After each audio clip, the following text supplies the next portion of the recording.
guys, Nicole here again with another review. Today's review is Avengers Age of Ultron. Spoilers ahead. I really enjoyed this movie. There was only a few issues I really had with it, like not a whole lot really at all, because it was phenomenally done. The first thing I'll talk about, a lot of people have talked about this, is the Bruce and Natasha romance. The best way I can describe how I felt about it, mainly during the film, was that it felt off to me. And Natasha's whole character seemed off a little bit, but I was focused on a lot of other stuff in the film, so I wasn't too focused on them. It just, like, when they were on screen, it felt off, but otherwise I'm like, well, okay, back to the action now. I don't think it's wrong to have her fall in love with someone. Like, she kind of wants to escape. She yearns for a normal life. That is fine. And as I heard someone else mention, she feels broken. Bruce is also kind of broken. So she's drawn to him because of that, because she feels a connection that way. I don't think the romance would work out. I ship him with Betty Ross all the way. Bruce and Betty, that's my thing. So maybe that's why it felt off to me, because I didn't want them to be together. But I don't think it's wrong that Natasha should have been romantically involved with someone. I mean, the first Avengers didn't have any romance. That was amazing, and they actually said they're fighting an alien invasion. They don't have time for romance. So maybe that's why it felt off to me, because it was like they were backtracking and having fun and finally putting romance in there. I'm like, does it need to be there? Anyway, the part that I think Natasha was most strong, though, a lot of people were hating on her for this, and I'm like, no. When she confesses to Bruce that she's sterilized and can't have kids, that wasn't her whining. That wasn't her being, oh, boo-hoo, poor me. In order to become a bloodthirsty assassin, killing everything, I had to get sterilized. I wasn't allowed to have kids. The fact that she told somebody about that, actually released that information, it was probably the strongest thing she's done so far. That is in my opinion. Because you know what? If I was unable to have kids, I'd be heartbroken for someone like me, because I want kids in the future. That is my aspiration. One of my aspirations in life. I want to be a mother. Maybe that was hers. Maybe she wasn't sure and just didn't want the choice being taken away from her so early on in life. But either way, whatever the reasons, the fact that she confessed that to someone because it was part of her dark past, I say that's the strongest thing she's done. And that was amazing. I really felt for her in that scene. Don't care much for the romance, but that was her best moment, I think, in the movie, aside from all the butt kicking she did. That's always number one. And yeah, that's that. That's how I feel about that. Next on the list, I understand this, but I was disappointed that they had to change the background, origin story, more or less, backstory of the twins.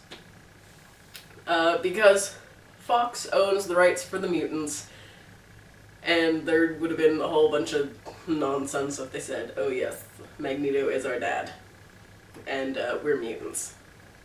But no, they had to make them enhanced, so they weren't even born mutants. They were enhanced with Loki's scepter, which is unusual, because that's the scepter, as we later find out, has the Mind Stone. So I'm not sure how they enhanced them with that, because it's probably mainly used for mind control, as we saw in the first movie. But other than the whole backstory thing, I really enjoyed their characters. They were fun. The actor and actress did an amazing job taking on the roles. facial expressions were beautiful. They had a real turnaround, had some good character development in there. That was awesome. Really sad what happened to Quicksilver, though. Although, it's like Coulson. I don't think anyone really believes that he's dead, considering he signed on for 2 more movies, at least. So anyway, Quicksilver, not really dead. Scarlet Witch, I loved her moments with the Vision. I think I might talk about that a little later, though. We're just talking about just the twins right now.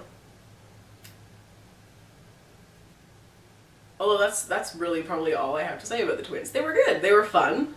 I really felt for them. Upsetting about the backstory, but I understand with the whole copyright nonsense.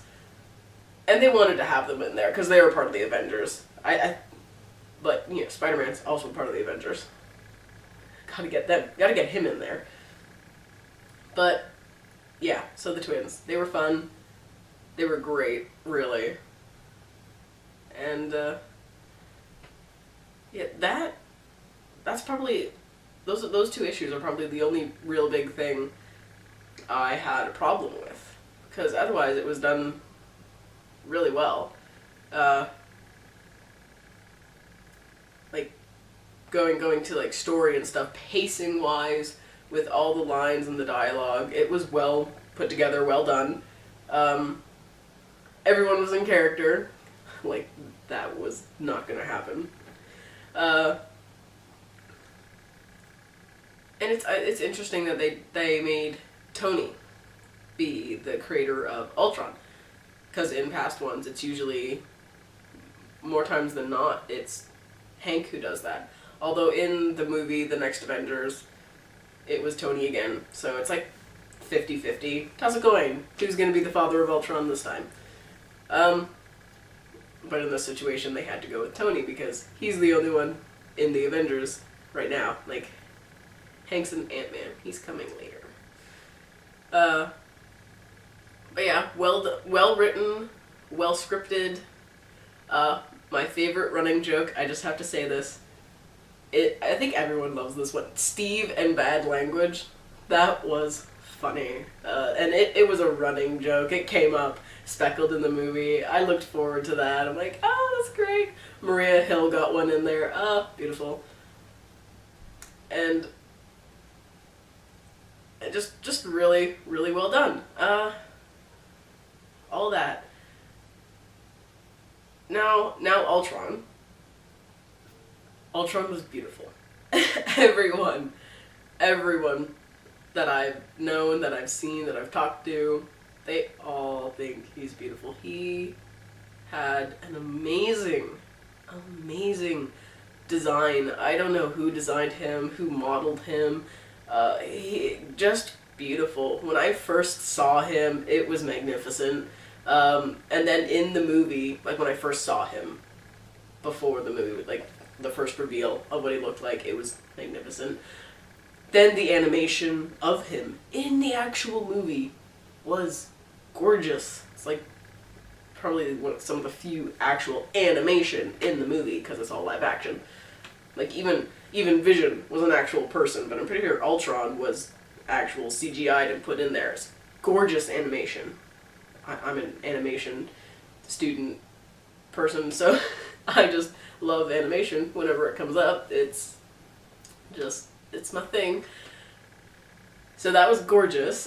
The actor who played him, who did his voice, like his voice acting performance was brilliant. And then the person who animated the people who animated Ultron, taking that voice and putting it into actual facial expressions, body language, put together with the actor's performance was amazing.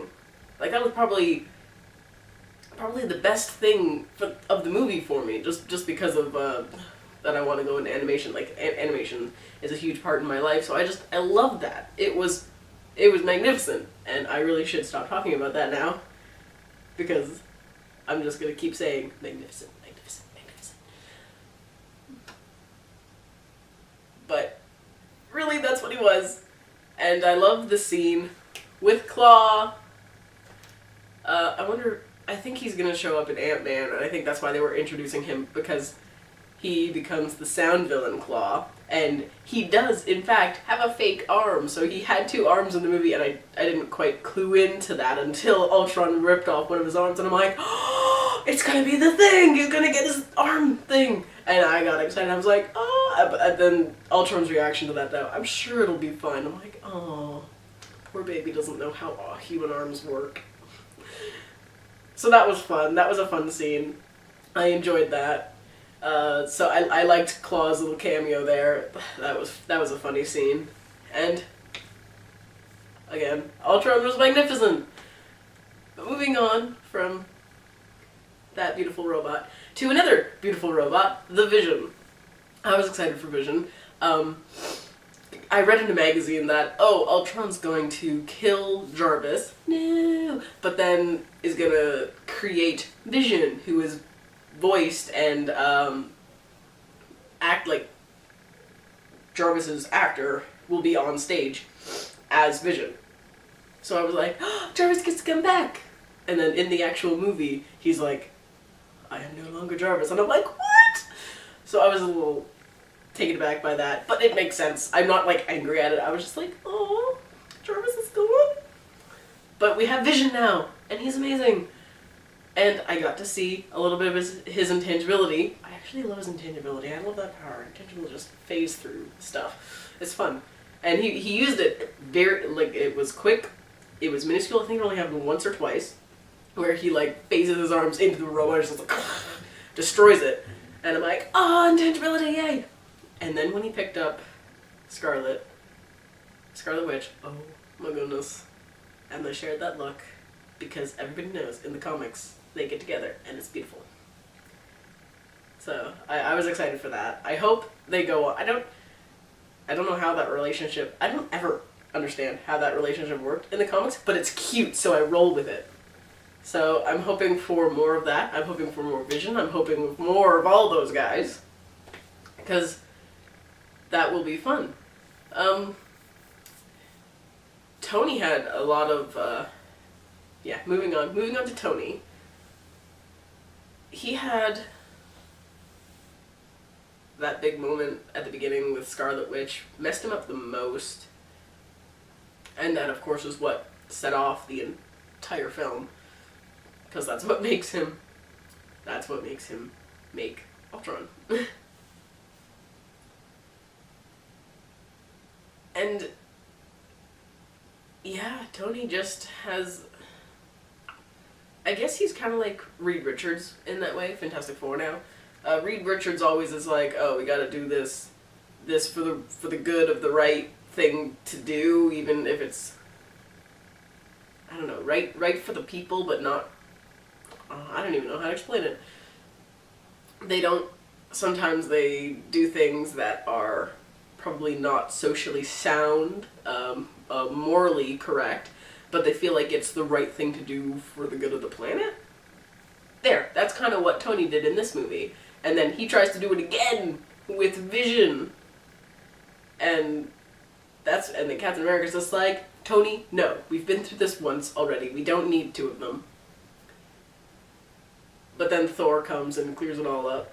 That was a weird scene, because like I read about this from someone else. And they said Captain America had a right to worry when Scarlet Witch is like, no, Tony's gonna try to bring it to life. And like make it good though this time. Try to right his wrongs, and then Captain America's like, dang. And so he goes, and he has a right to worry because just a couple days ago he created Ultron, so he's worrying now about Vision, about him bringing Vision to life. And he has good sense to worry. And then the script and the story come in, and they're like with Thor, and it's like, oh, no, Cap, you're worrying for nothing. Not really. He had a good reason to worry, and it just coincidentally turned out good with Vision being good, so that was weird. And Bruce, even with Tony, was like, you're gonna try to do it again? No, stop. And then He just sat back on us and he's like, I'm not doing that again. I already created one murder bot this week. I don't want to create another one. So, that was another off scene. This review has just turned into a ramble, but I guess that's kind of what reviews are. But anyway, great movie. Those are the key points that I wanted to talk about. The key things that upset me, the key things that I loved.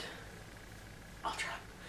And overall, really well done movie. I'm just gonna try to think, is there anything else that I want to talk about? No, that's pretty much it. That is good movie. The end scene credits. Thanos is finally coming into play. That was a fun end credits scene. And if you noticed, the gauntlet that he took didn't have any Infinity Gems on it. So he's gotta get all the Infinity Gems. Like, we know about how many are there? There's 6 Infinity Gems, and we know about 4. There's still 2 left that have to be discovered. So we just gotta see what's gonna happen, because Thanos is gonna collect those, and then come after the Avengers. Because, as fans know, he's obsessed with death, and that was the thing in the first movie, where the guy's like, to attack Earth, it's to court death, and Thanos is like, courting death? Heck yeah, sign me up! Because he's obsessed with death. Loves death. It's interesting. I like that. That's always fun. So I am looking forward to that. I'm wondering if they're actually going to bring in Lady Death. Like, that might be cool. Although I don't know how they do that. Well, actually, you know what? They did Ghost Rider. I think they'll be fine. I mean, they can bring skeletons to life. What? It's the movies. So, looking forward to that, because that the post-credits scene is leading up to the Infinity War. So we have Thor and Captain America, the next Thor and the next Captain America. Or you know what, I don't think... Like, I'm pretty sure there's going to be another Infinity Gem discovered in the next Thor. I don't really think it's going to happen in the Captain America. They never really... Oh, no, they did have that one in Captain America, so they might reveal another Infinity Gem in Captain America, but there's a whole lineup of movies. They could do it in Guardians of the Galaxy too, because I'm pretty sure that comes before. Actually, I can't even remember the order of the movies that are coming out. I'm gonna have to check that out again. Anyway, I'm rambling again. I'm so sorry. I'm gonna wrap this up. It was a great movie. I gave it 4.5 stars. 4.5 stars out of 5. So, that's a pretty good rating. I had to take off half a star for... because it's not perfect. No, hardly anything is perfect. But yeah, good high rating. And that's all I have to say. Thank you for watching. I'll see you next time.